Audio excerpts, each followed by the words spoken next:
Hey, it's Scott Petrak with another episode of the Brown Zone Coverage Podcast. Browns lost in Denver on Sunday to snap a three-game winning streak. They headed straight to Los Angeles to prepare to face the Rams this Sunday, and once again have uncertainty at quarterback.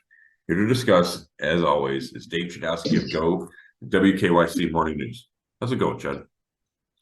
Scott, it's cold. There's snow. I'm jealous. You're out there in California living the life. I mean, oh my gosh, you sound so far away.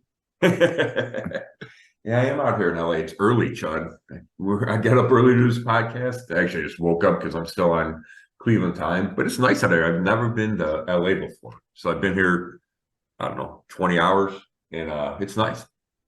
Yeah, all joking aside, you're going to be working a ton. I know that, but are you going to be able to get any golf in or no?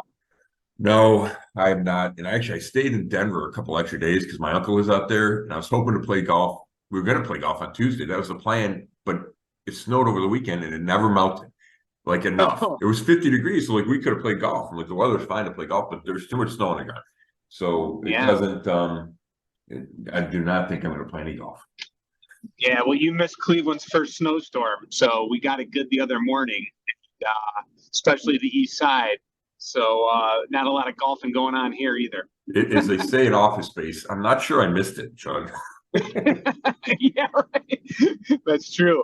That's true. Overall, though, and we're going to break down the game. We're going to get back to the game. We designed this to do the pod later in the week with all the injuries and also previewing this game. So we'll get back to the game. But overall, how's the trip going for you? I mean, it's cool that you're out there to give everyone the coverage that they deserve on this team as they, have these two games out west. Yeah, it's interesting. They practiced, so we're taping this Thursday morning, so they practiced for the first time Wednesday, and it's at UCLA, so it's cool. Like it's right on campus. The field's not quite 100 yards long, but it's big. It's way wider. So you got the 2 feet, you have kind of two separate fields. So I think there's plenty of room. But so that's cool. Like Chip Kelly was there watching, and a bunch of UCLA people. So they're getting their work done. I think it. You mentioned the weather, and I don't think that had any impact when Kevin Stefanski planned this trip in, the offseason. But I think they're probably getting better work done than they would have at home. I know, I wrote something last week or earlier this week, about this trip allows the team to be closer and bond, right? We talked about this so many times with the Greenbrier, and this is another opportunity to do that, especially, in the heading into the stretch run. It's been a long season. They had the early bye week, so you have all that leading up to it. And I think, they keep calling this a business trip because that's what it is, but it also allows, I think, the team to have a change of scenery that can be good for them. A chance for, like, a bunch of guys went out Monday night, and like not just like like the offensive line went out with the offensive line and quarterbacks, but then they met up with a bunch of guys from other position groups. And you just don't have that at home on a given Monday night, right? You're home with your wife and kids or whoever it is. So that should be good. I think the fact that they can get in a lot of good work in good weather helps. So all that's good. And I think that's legit and all makes sense, right? But they still have to figure out who's playing quarterback and if they can score enough points to win these 3 games to get to the playoffs. The 3 games that I think they need to get to the playoffs. Yeah. And we'll get to this game in a moment. So they practiced yesterday. They're going to practice again today and then Friday. I mean, it's that typical Berea schedule just out there? Yeah, the timing's a little off. It feels that it's later in the day a little bit. I think today they don't practice till almost 1 o'clock Pacific time. But yeah, it's the same. It's Wednesday's a normal practice, Thursday's normal practice, Friday's a little bit quicker. But yeah, they're on the same schedule. Yeah, and the NBA logo was there to talk with them, right? Yeah, how about that? That was pretty cool. And, we talked to a handful of guys yesterday, and they were all seemed to be really impressed by that. Jerry West, obviously, who Jerry West is, and I knew he was unbelievable. I knew he was a Hall of Famer. And then you started looking up his career. He played 14 years for the Lakers, was a 14-time All-Star, was All-NBA 12 times, scoring champ, won a title with the Lakers, was Finals MVP in a losing. The Lakers lost, but he was so good he was Finals MVP, then goes on to be a coach for a couple of years, then a big time GM, and I think he won 4 titles with the Lakers as GM. So just unbelievable resume.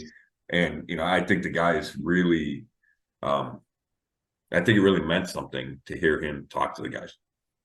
Yeah, no doubt.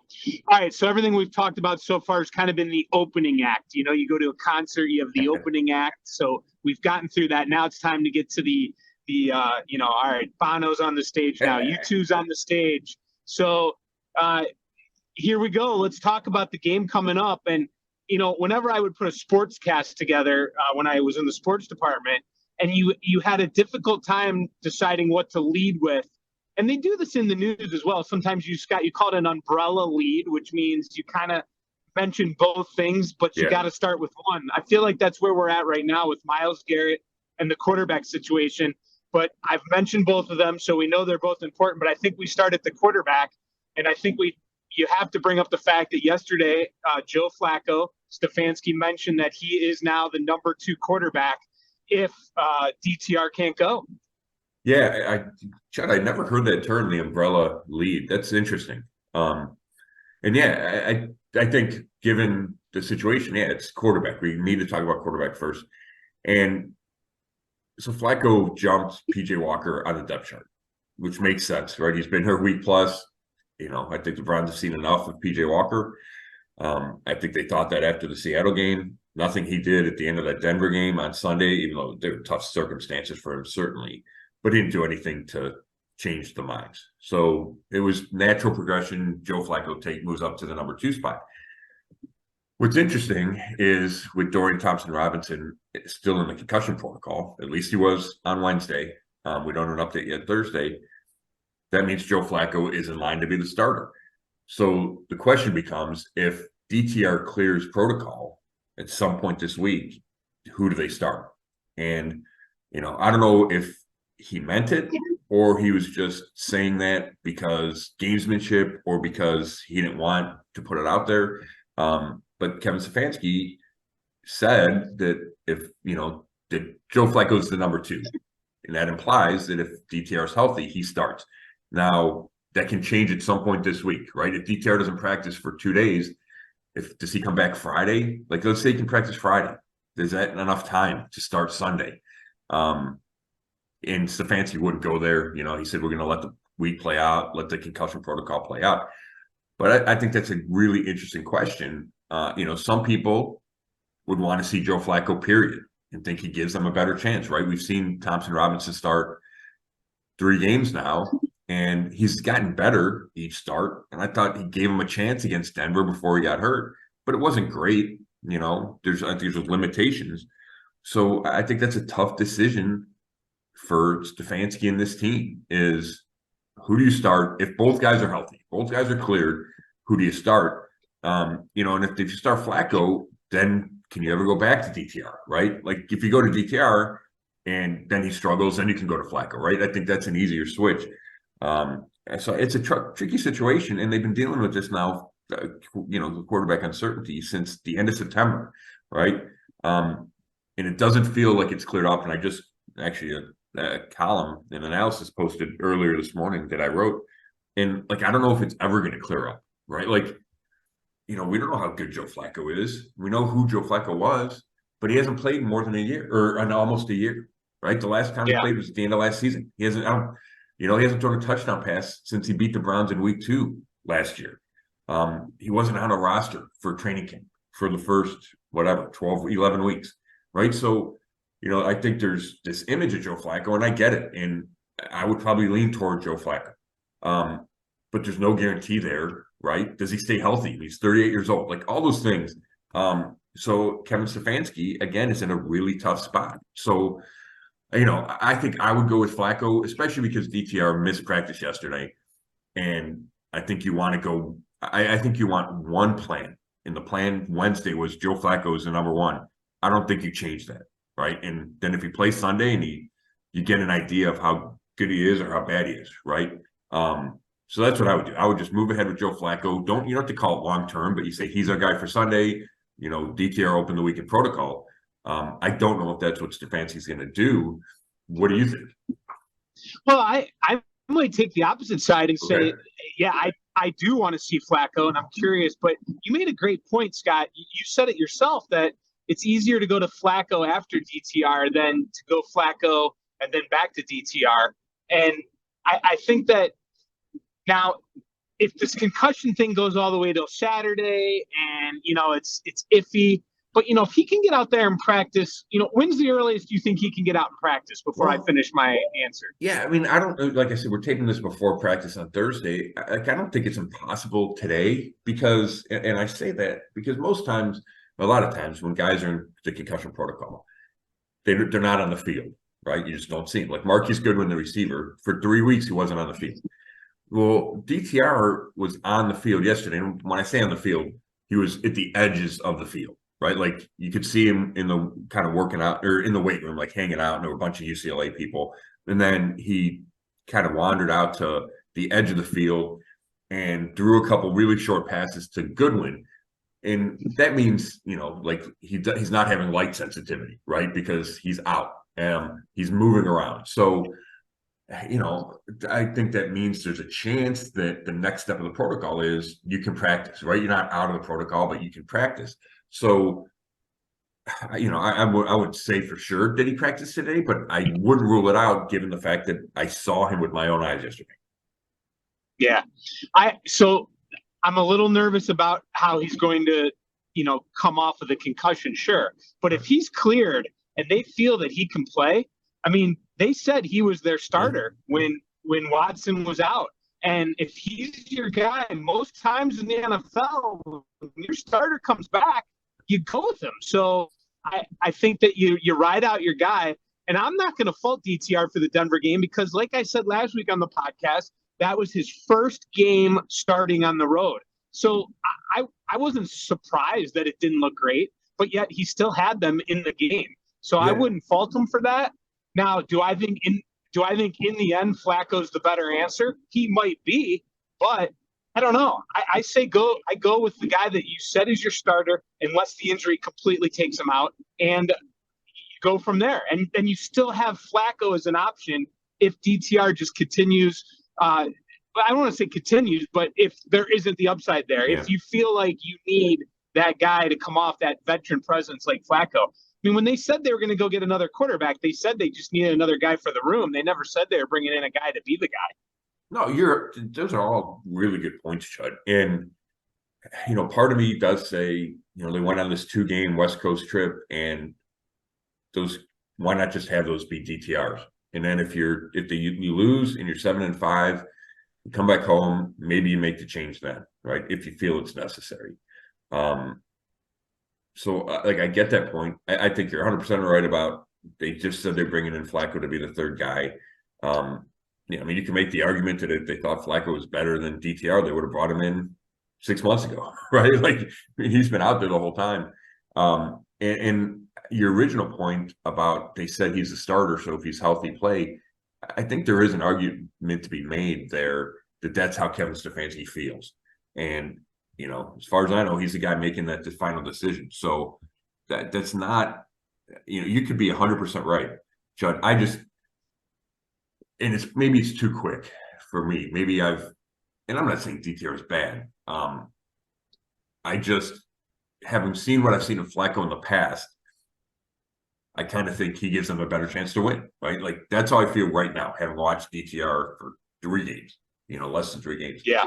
But I could be wrong about that. And I haven't seen Joe Flacco play. All I've seen is stand there and throw passes, and he looks great, but he always looked great doing that, right? Like, that's who Joe Flacco is. I mean, he stands there at 6'6" and throws the ball.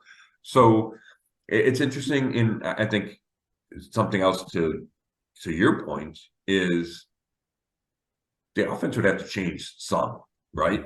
Almost, it's probably similar to last year when it was Jacoby Brissett. The offense was different than when it was Deshaun Watson. And Watson can run it, DTR can run it, PJ Walker can run it, and Flacco can't. But that's not who he is. So they would have to change. They don't decide like they're changing the playbook, but the play calls would be different, right? Like, it would be, I think, at least to some degree, a significant change. And is that something you want to do, right? If you don't, if you don't have to, maybe you don't do that, and maybe you just stick with DTR. So I think all those things are really interesting. And I would not be surprised if he could practice today, if Kevin Stefanski, if he practices today and tomorrow and clears the protocol, I would not be surprised if Stefanski just stuck with DTR. But it's just interesting because Flacco is such a big presence, right? The Super Bowl MVP, the almost 200 starts. And, like, I guess my last thought on this is, if you're talking about how can the Browns make a run, right, which is get to the playoffs and then maybe win games in the playoffs, like that scenario seems more likely to me with like Joe Flacco rediscovering his glory days than with DTR. And I could be wrong about that, but that's how I feel. Well, I would probably agree with that. And Okay. at the end of the day, I probably think I think probably you're going to see Flacco at some point, somehow, some way. Yeah. I'm just saying, I'm just guessing on how maybe that way might be. And again, Sure. I do want to point out, if there's any question about the injury and the concussion, I would go Flacco for sure. Yeah. One thing I will say about what you said before, though, is they may have said they brought him in as a third quarterback, but there's no way they didn't think that he would eventually be their guy, backing up DTR at least, and then maybe eventually being the guy. Oh, correct. There's no Yeah. doubt. There's no doubt about that. Yeah. Hey, so you had mentioned, he always looks good throwing the ball and everything, but you're our set of eyes out there. How did he look in practice? I mean, it's been a while for him. I'm sure he's been working out on his own and everything, but just to be back on the field with the team in the pads. Yeah, I mean, I thought he looked good. There's people going, why don't you have video? They were on the opposite side of the field, so it's the quarterbacks. So it's really tough to get video of him throwing. Hopefully, we get a better view today. He just looks good to me, Chud. And I thought he looked good last week throwing it, when he first arrived. He's my kind of quarterback, He's a big, tall guy that stands in the pocket and flings it. And if I were a GM, that's the kind of quarterback I would get. And I get today's NFL has changed. I do think it's valuable to have that escapability because the pass rushers are so good. You need it unless you're Tom Brady and Peyton Manning, and maybe Drew Brees, is probably in the same category. It helps to have those off-schedule plays, right? They make a big difference. If you make 4 off-schedule plays a game, that can, can be the difference in the game plenty of times. And Flacco doesn't do that, right? Not that he can't move it all, but there's no, you're not calling a quarterback sweep with him, like you do with DTR or with Deshaun Watson. So, but having said that, like he still moves, like he's 38, but he looks good, looks in good shape, and the ball comes out of his hand great. And that doesn't mean the timing will be there with the receivers, and that's a serious topic and something to keep an eye on. But I'll tell you this, Judd, and I think we talked about it after that Steelers game. You can see the defenses squeezing the Browns offense when DTR is a quarterback, right? Because he hasn't thrown the ball down the field. Yeah. Right. And part of that's, you got protection concerns, but I think part of it is it's not a strength of his game. And I think with Joe Flacco back there, that spreads everybody out. I think makes the defense play deeper. It makes them play wider. And I think that helps your run game. The run game was pretty good in Denver, and we could talk about the fact that they didn't run it enough. But Denver loaded up just like Pittsburgh did. They have extra big bodies in there to take away the run game because they want to make DTR beat him, and he hadn't beaten him. And I don't think you can do that with Joe Flacco because I still think he's I think he has the deep threat, and he still does. And if you send Amari Cooper deep 6 times, the defense has to go because Joe Flacco can hit him. All right, I've changed my mind. Flacco to the rescue. Let's go. Get him in there. Love it. It's funny because over Thanksgiving, I was talking to some family members about just that. Yeah, there's no concern about the deep ball, and it's all intermediate short passes. So you make a good point there for sure. It's hard to believe, man. Would have you ever guessed if Flacco does start, he'd be the 4th starting QB this season for the Browns? That's amazing. I think the last time that happened, 2008. the last time the Browns had to start 4 quarterbacks in a year. Right? You know, So it's it's sad. not common. No, you know, it's sad. I was just looking at the schedule this morning, and we'll get to this later. But I was, you're trying to get to those 10 wins, Yeah. and then I was thinking about 2024 and the possibility of maybe hosting a playoff game. Man, can you believe it's been since the '94 season, January 1st, 1995, since this city has seen a home playoff game? Yeah, right? That's crazy. Ah, my gosh. Yeah, I mean, that's and just I mean, I have to tell you how that town would be, right? It'd be insane. Oh my gosh, it would be bonkers. But well, we'll talk about that when the day comes. All right, so I think we can move on from the quarterback. Let's get to Myles Garrett. He worked on the side yesterday. Is that right? And did he have no sling on his left shoulder? Is that correct, Scott? Correct. Yeah, no sling. Was kind of with the guys that don't practice. I don't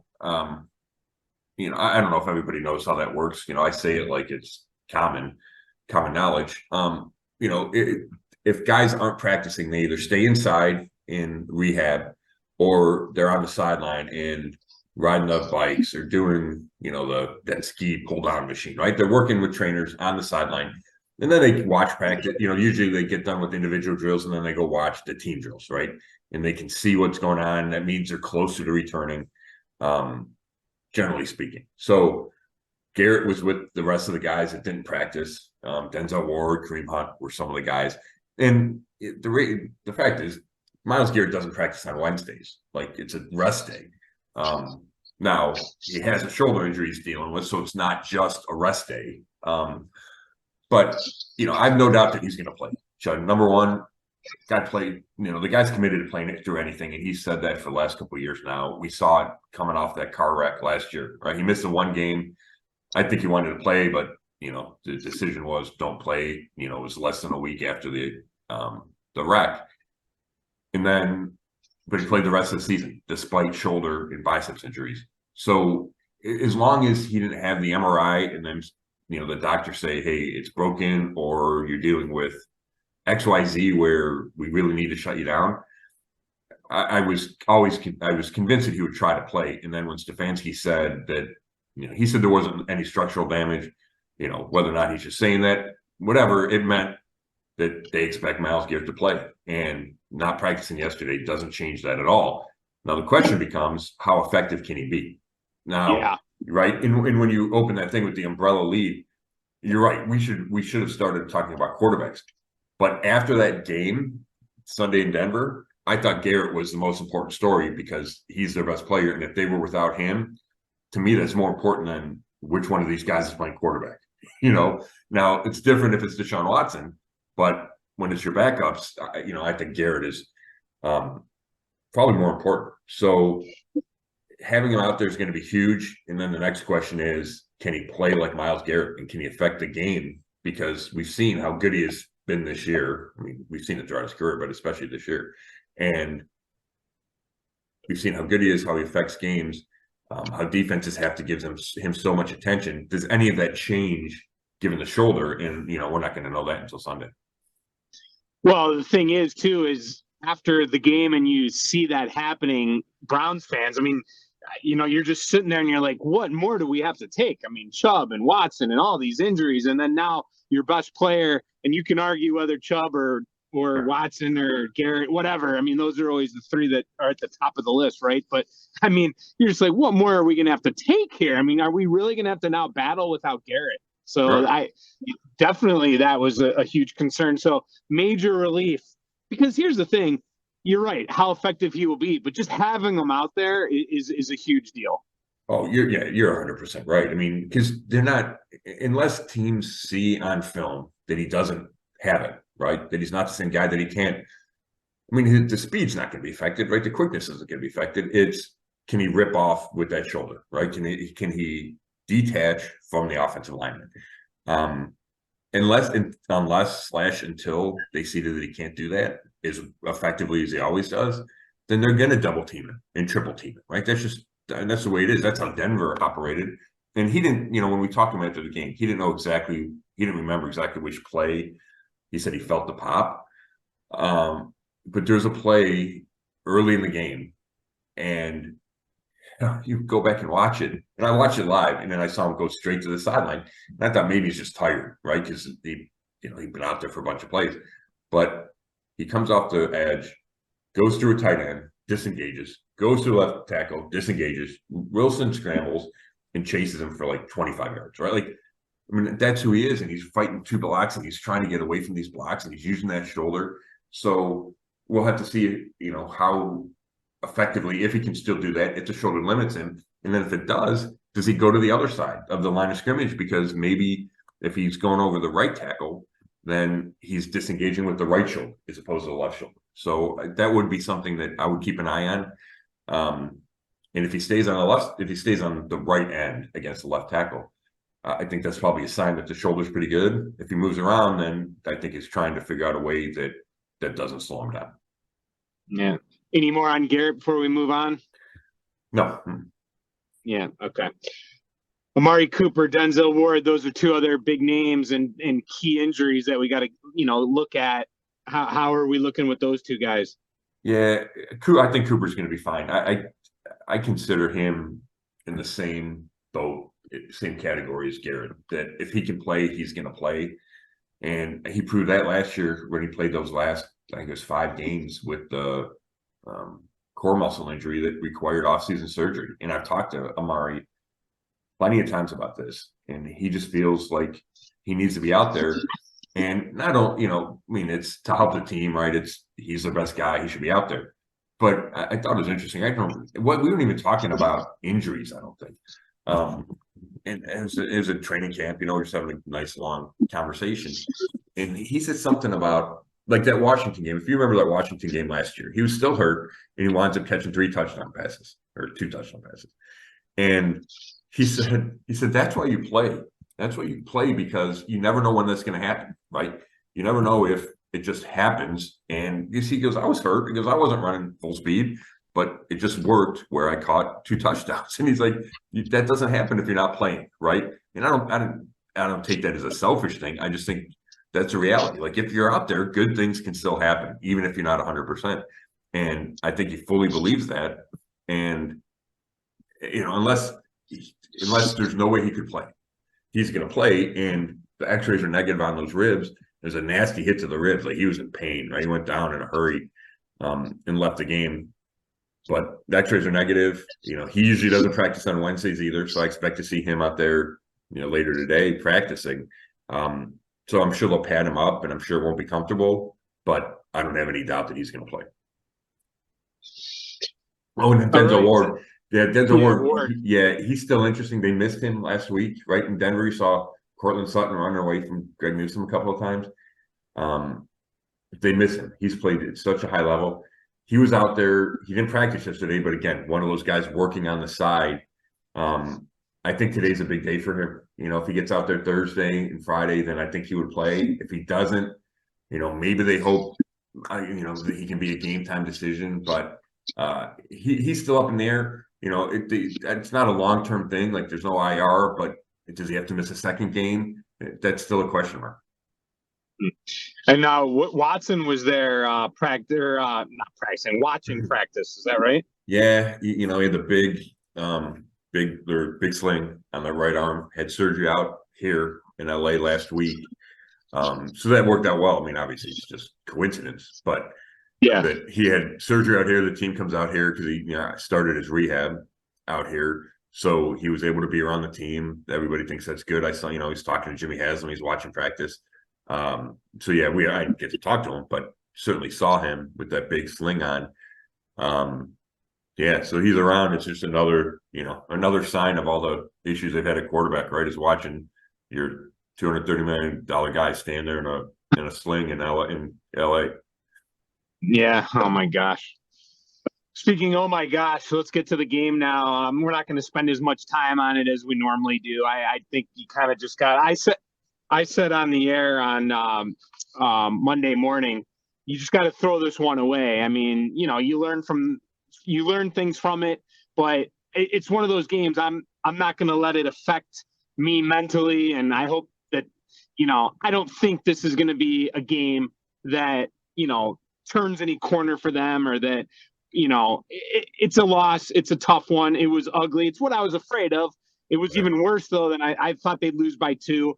I didn't think they'd get hammered like this. They play from behind once again, and just really an ugly loss.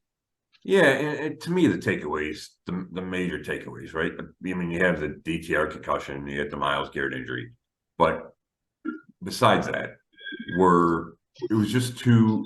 Kevin Stefanski said it wasn't clean enough, right? They fumbled 5 times and lost 3 of those.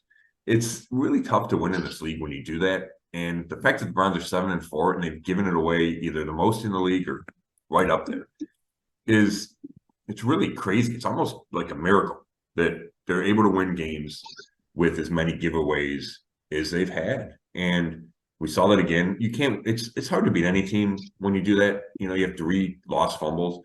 It's really hard to do that on the road. It's really hard to do that against a team that, now has won 5 in a row. So that's number one. And it was big turnovers, right? I mean, there were, the 4th and 1 fumble at midfield from Harrison Bryant. I mean, that's a big play. It's a really big play in the game. And so you get the turnovers, and then the defense. And it reminded me of, that Seattle game. Actually, it reminded me a lot of that Baltimore game, week 4, the loss at home when DTR started on that short notice. Because they give up those 2 80-yard touchdown drives in the first quarter to dig the Browns are second in the league in giveaways with 23. So they give up those 2 long touchdown drives to dig the 14-0 hole. And then you're fighting, then it's uphill. And they almost got back, right? If Amari Cooper catches that 2-point conversion like he should have, it's 14-14 in the third quarter. And that shows the resilience the Browns have. It would, they're right in it. And then, there's a field goal for Denver, and then DTR gets hit and, knocked out, and then it all goes down from there. But you just, if you're the number 1 defense in the league, like, I get that people move the ball on you sometimes. And Sean Payton, the coach for the Broncos, had a great game plan, and Russell Wilson, was really good at the line of scrimmage, checking into run plays, and he's really good keeping the ball on run plays. But maybe it's expecting too much, but giving up 2 80-yard drives in the first quarter isn't good enough, right? And it's tough to do that, especially with the limited offense the Browns have, right? I guess that's the bottom line. The defense needs to be better than that because the offense isn't good enough. And the defense wasn't good enough giving up those 2 long drives. Now, they made adjustments, and they got a couple of stops, and then it's, 14-14 and 17-14. And then after that, it was turnovers, right? They had the huge fumble on that reverse, turned it into a short field touchdown. And I don't know if I blame the Browns defense that much for that. That kind of to me, a questionable call on that touchdown for the Broncos. I wasn't sure the guy had the ball, had possession before he was out of bounds. And that turned into a 4-point play. So my point is the defense just needs to be great. And it wasn't great. And that makes it really hard for this team to win. And how many times have we talked about it on this podcast? I mean, it's right. I mean, we've hit this topic many times, and you brought up the Baltimore game. They got lucky. Well, I'm not going to say they got lucky, but they won the Indianapolis game, but they didn't play well there. Right. And you mentioned Seattle. So we've definitely seen games where the defense, you're right. It's like, you're right. They have to be elite and just completely be great in order for this team to win, I think. So that's a great point. Yeah, just real quick, the numbers are staggering between home and road for the defense.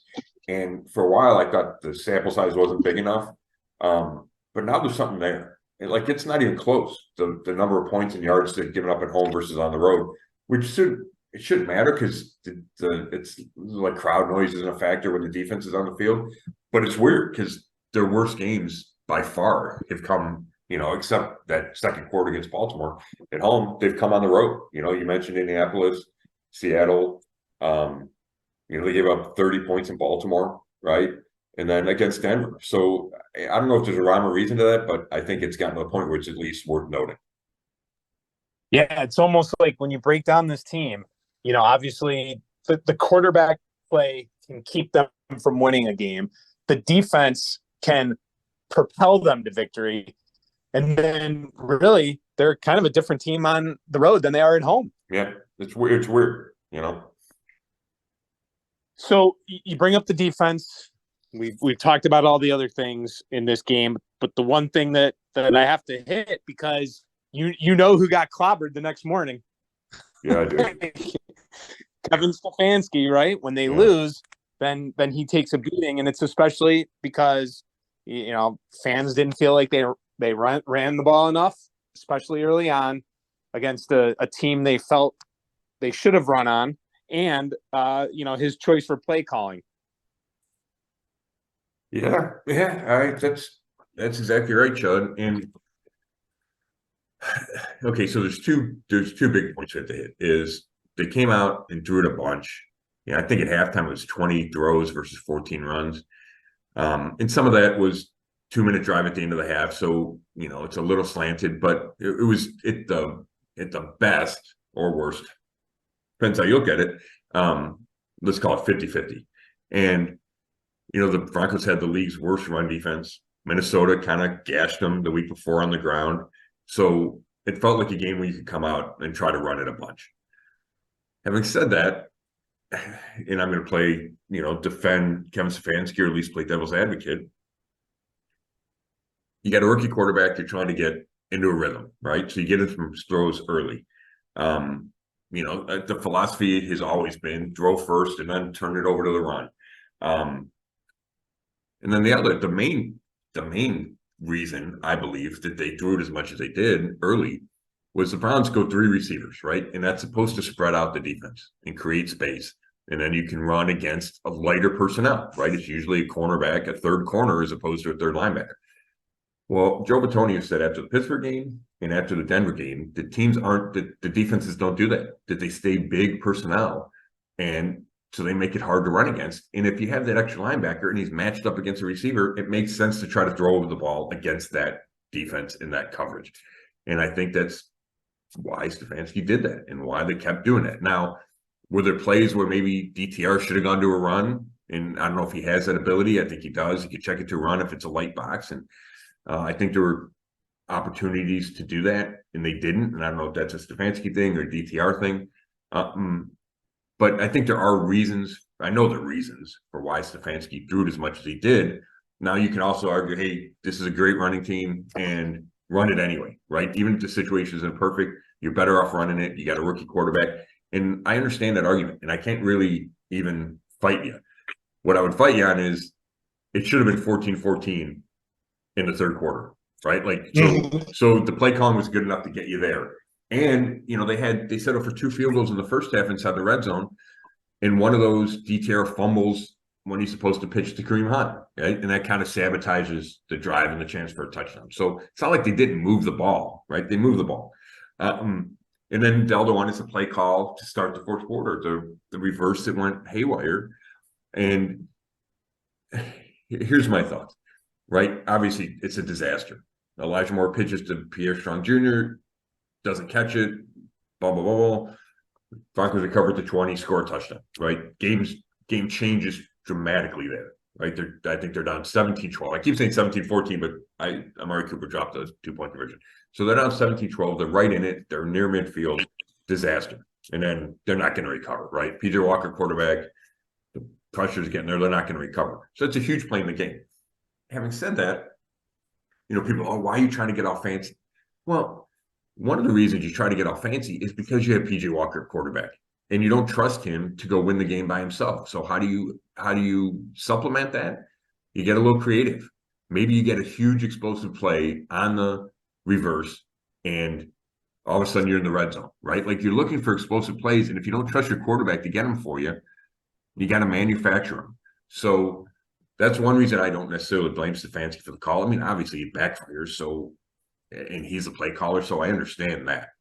But also, you got to, sometimes you got to blame the player. Like, Pierre Strong dropped the pitch. Catch the ball. Now, I don't know, really? Right? I mean, 93 is coming through the middle, and I don't know if he blows it up or not. But if Strong gets around 93, it looks like it might be a play there. And Strong's one of their fastest guys. That's why he's in the game for that play.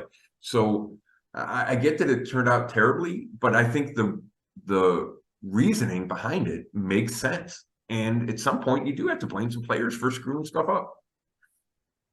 It's funny.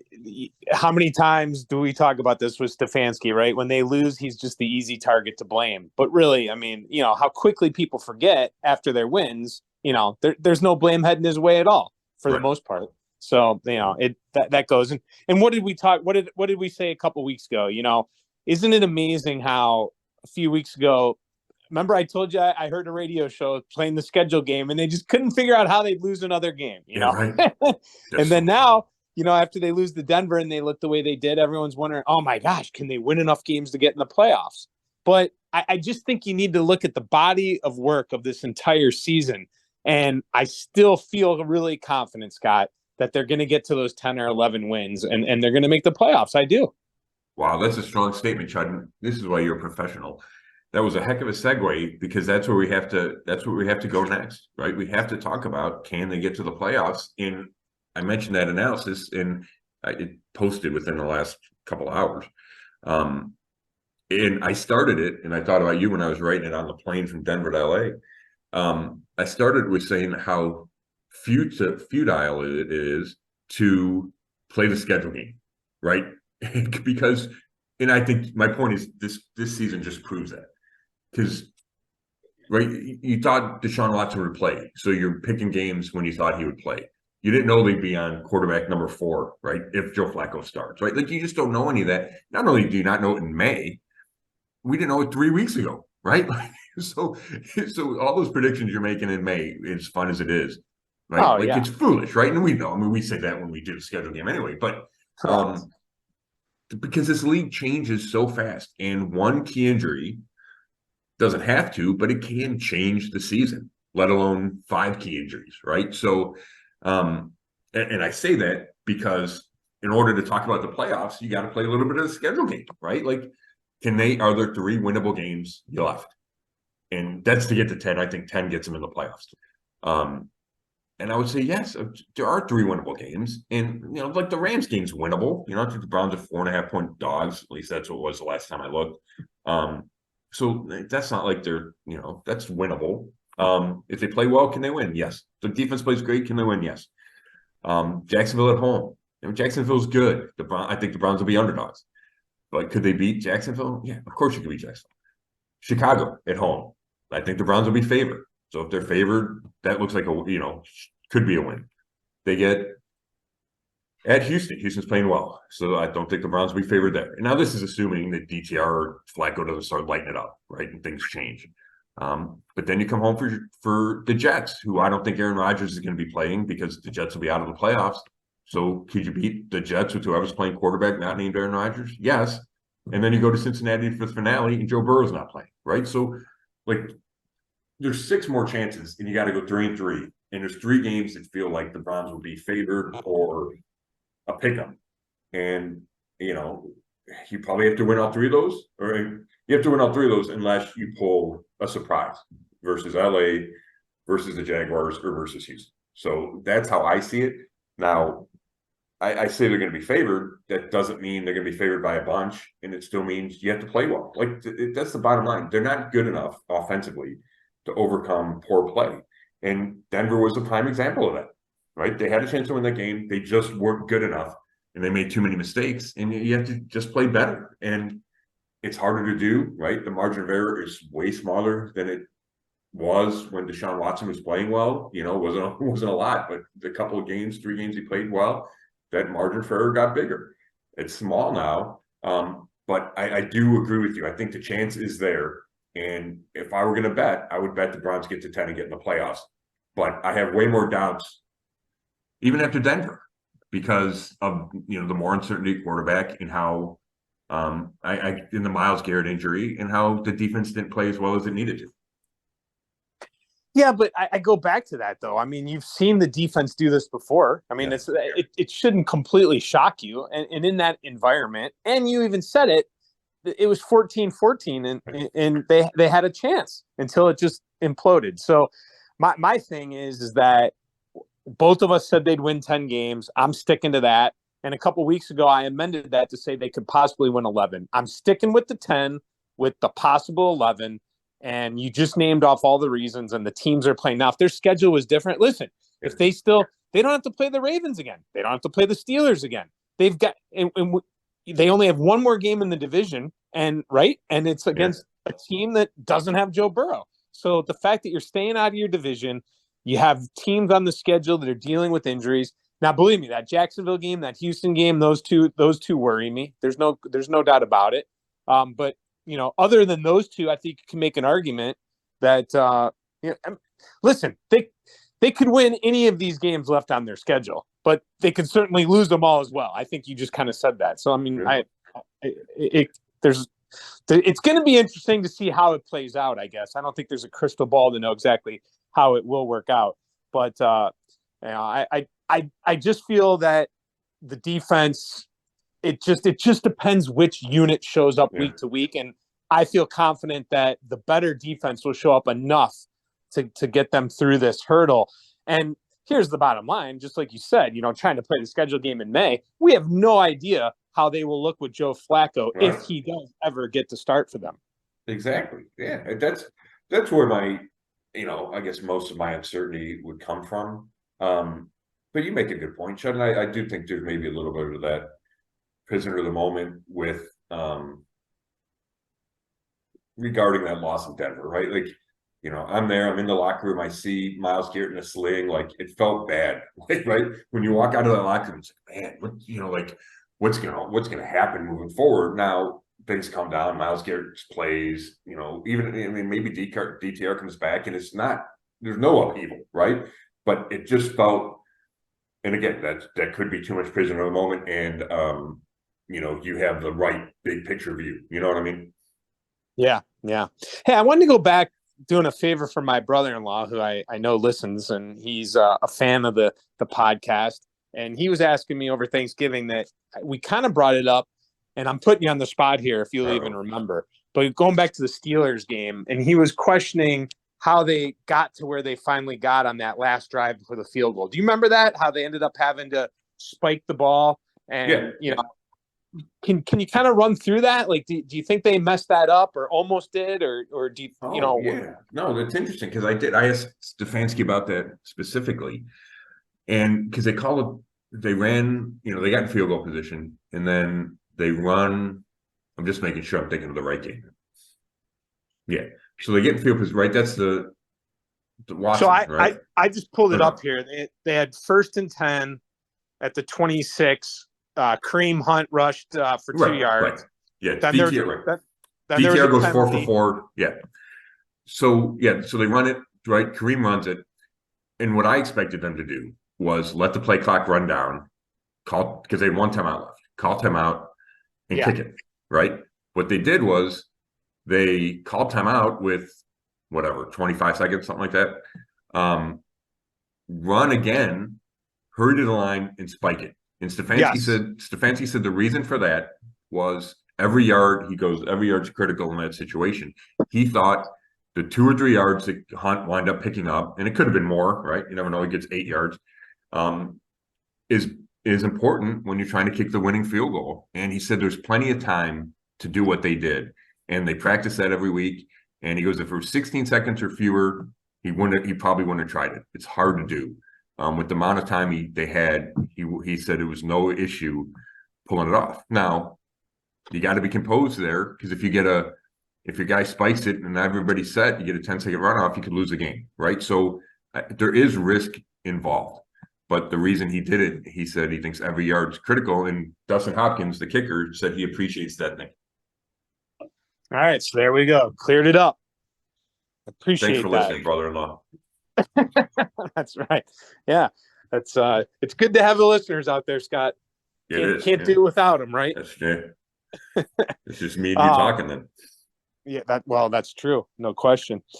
All right, let's get to this week's opponent. The Rams, they're just a weird team, because I know heading into the year, a lot of people didn't have expectations. Matt Stafford, comes out and, they come out strong at the beginning of the year. I know they had a few losses at the beginning, but they were against good teams and they were close. But overall, they're 5-6. I know he was injured. They're obviously when they're on, man, their passing game, they can light it up. But now they have the Kyron Williams at running back that's just kind of come out of nowhere. This is definitely an offense that can be concerning if they're on fire. No, there's no doubt. And, I haven't seen a ton of them this year, but I watched most of that game last week until it got out of hand against Arizona. And, Kyren Williams is legit. And he's got 9 touchdowns in 7 games. Matt Stafford's back from the thumb injury. And, he's not perfect. And he gives you interception opportunities. But he also can throw it, right? We talk about Flacco. Like, to me, they're similar styles. Like, they throw it great. And Stafford always has. Stafford's a little younger and more mobile than I think they're actually drafted back-to-back years. I'm going to look that up. But he's got a little more mobility, I would say, than Flacco does. But, yeah, he can stand in the pocket and throw it. They got Kyren Williams. He's got 2 receivers, right? Cooper Kupp, and then the rookie. Well, how do you say his name, Chud? You're a fantasy guy. Puka Nacua. Thank you. Right? So you got Nacua, who's, lit it up early and continues to be productive. Cooper Kupp, we all know who, what type of receiver he is. And then you got 2 guys running the ball. You got Williams and then, forgetting the other guy. So like they're good on offense. And then on defense, they have Aaron Donald, right? So they're only 5-6, but they feel like they could beat anybody, right? Stafford is a 2009 draft class, Flacco's 2008. But he's 3 years younger. So it feels like, they're scary. I think they're playing better than they did earlier in the season. Stafford's playing better. He seems healthy coming off that thumb injury. So, they're worried. Sean McVay is a good play caller. And we saw, I mentioned what Sean Payton was able to do, at least early, against the Browns defense last week. And that kind of reminds me of what the Rams might be able to do, right? They run that play action. They do the misdirection. Like, they're tough, and he can scheme some stuff open. And as good as the Browns defense is, right, you give up plays in this league, and not only do you give up plays, but like you can scheme it, right? That was Kevin Stefanski does the same thing on when the Browns have the ball. Like, you can scheme certain plays. Now, maybe it doesn't last all game, and the defense figures stuff out, and Jim Schwartz is good at making those adjustments. But if you scheme enough, right, and the Browns offense can't match those plays, then it's hard. And I think McVay has those capabilities. We've seen him win a Super Bowl, right? Boy genius. Like, he's really good at that. So I think this is a tough matchup, especially given all the issues that the Browns are having that we've talked about. Yeah, no doubt. They have I don't know if you mentioned Atwell. They have another receiver, Atwell, that's good. And you got to watch out for Higbee as well. He's kind of been a letdown, but he had 2 touchdowns last week. I think the other running back you were talking about. So the running back last week that got other carries was Freeman. But man, they shuffle through running backs, and I think the guy you might be referring to is either hurt or no. It was Freeman, because that was the game I watched. He was pretty good. Like, between the tackles, they had a good 1-2 punch going last week. So that's who you were talking about. Okay, Royce Freeman. Royce Freeman. Yeah, I knew it was a guy. Like, I kept thinking Deontay Freeman, and I know that wasn't him. So that's what I was struggling to figure out. Yeah. But they shuffle through running backs. Right. They had Cam Akers at one point. It's just it depends. But yeah, it seems like Williams is the real deal right now, no doubt. So it's going to be. It definitely will be. This is one that could certainly. I think we talked about it last week. I think we both talked about how both of these games. You could see them going either way. Yeah. Rams defense. Does the defense concern you? No. Aaron Donald, right? He's always a concern. I was watching him, and it looks like, who knows? Maybe he can move around enough. He's flexible enough. But against the Cardinals last week, he spent a lot of time over left guard, which is Joe Bitonio. So you feel good about that if you're the Browns. It's Aaron Donald, so he's going to win some. But if he stays there, that's a good matchup, right? Like, the Browns have a chance in that matchup. And even if Wyatt Teller, if you're against Teller or Posick, it's not like a super mismatch, but, he's good. And I think you want your best on him, and that would be Bitonio. But then on some pass rushing downs, Chubb, like 3rd down, he would move over and go after the right tackle. Now, I wouldn't expect him to do that against DeJuan Jones. I don't think he would like that matchup, Aaron Donald, just because of Jones' size. but could he go over left tackle and Jaron Christian's over there? And, I mean, he's been okay in replacement of Jared Wills Jr., but not great. And I think you need to help him, right? You leave Jones alone and you help Christian. So if Donald goes there, can he exploit that mismatch and get to whoever's quarterback? And that's what would worry me about that Rams defense. Yeah. All right, you ready to get to prediction time? Yeah. This might be part of your problem that you're dealing with mentally here when you look back at the game, is that you picked them to win and they let you down. Right. Could be. I mean, I don't like to be wrong, Chud. Oh, I know. I don't either. And that's what I'm saying. When that stuff happens, it affects us mentally. So I think that's kind of like just the way you view it. Because I know when I pick them to win and they let you down, you have a different feeling. I feel like. So I think there's something to be said there. But you playing a little amateur psychologist there. Hey, I give you your props when you win. I got to have a little fun with you when you lose, right? So. Yeah, no, but I think you're probably right about that. Anyway, Petrak 7-4, matching the Browns' record at 7-4, and I bump up to 8-3. Although I'm going to be honest, I picked them to lose 19-17. I didn't see it going that poorly. I mean, the second half was ridiculously brutal, so I didn't see that coming. But needless to say, it's time to move on. And I'll go first. You went first last week, I think. Okay. So I'll go first. And I said last week, and I felt this way before these two games when I looked at it weeks earlier, and I felt the same way last week. And I kind of felt like they were going to go 1-1 on this West Coast trip. And I'm going to stick with that. And I'm picking the Browns to win. Scott, this is just the team they are this year. I think they bounce back. I feel like the defense is going to come to play. I think the Rams are just one of those tricky teams that could go either way. And I'm going to go with the Browns defense stepping up and carrying the way. And it's impossible to predict what the offense will do as we're taping this on Thursday because you don't know who's going to be the quarterback. But I feel that regardless of who is at quarterback, I think they're going to find a way to pull it out just enough. The Rams are right now, I saw 3.5. I've seen some different numbers there throughout the week. They're 5-6 overall. 39.5 is your over under. If they win, they go to 8-4, and that means they only have to win 2 out of the last 5 to get to 10 wins. And that's kind of what I'm banking on. Take a little pressure off. Browns get the win 20-17. Well, I like all your points, Chud. I think you're having a good podcast, Chud. Thanks. Yeah, no, I do. I think you're making a bunch of good points. And I could certainly see it playing out that way. And I'll tell you what, if they win, Baltimore's got to bye this week. If they get to 8-4, they're only a game back in the North, right? And I've kind of dismissed the win in the North. But if you're only a game back, then that's still in play too, right? Having said that, and again, I could see it playing out exactly like you said. I really could. And I hate to be, we've talked about it before, I hate to read too much into one game. Having said that, I'm going to read too much into this game, into that Broncos game. And everything we've talked about, you can usually tell where I'm going with my predictions, right? I don't hide it very well. No.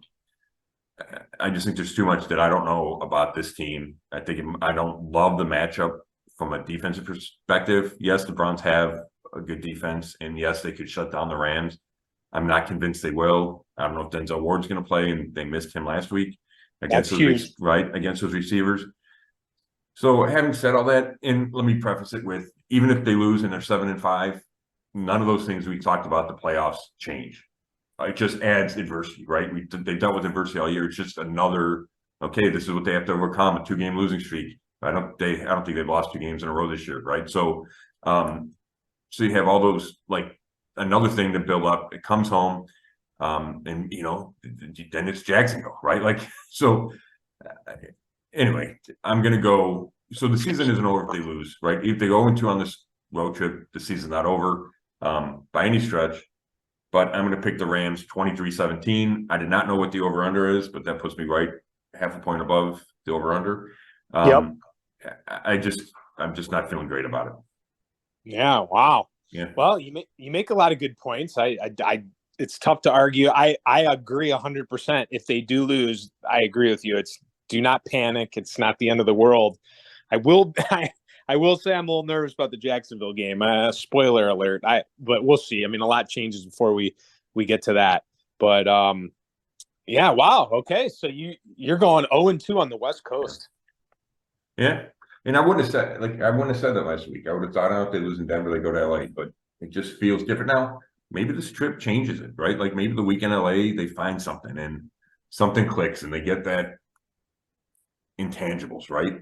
They get that momentum. Maybe and like that could happen. I can completely think that could happen. I guess what I'm seeing on offense, I'm uncomfortable picking them to win this game.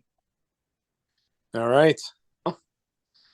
I hope you're wrong. Yeah. So does everyone else. Right, Just like when I pick them to lose, I hope I'm wrong.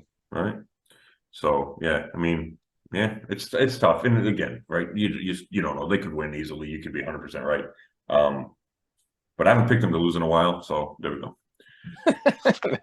Yeah. Right. I mean, it's been a while is. since I picked them to lose. So yeah. So all right, that's where we're going. Chud, anything else we need to touch on here? I think we've gone for. Yeah, it's a big juicy. We've gone pretty long here. I think this was a beefy pod. Yes, it was. Yeah. So perfect. Well, thank you as always, Chud. I appreciate it. Thanks everybody for listening. We'll do this next week. I'll be back home. And see if we're talking about a win or a loss. So thanks, Chud. Thanks everybody for listening. This has been another episode of the Zone Coverage Podcast, and you can read all my work at brownzone.com.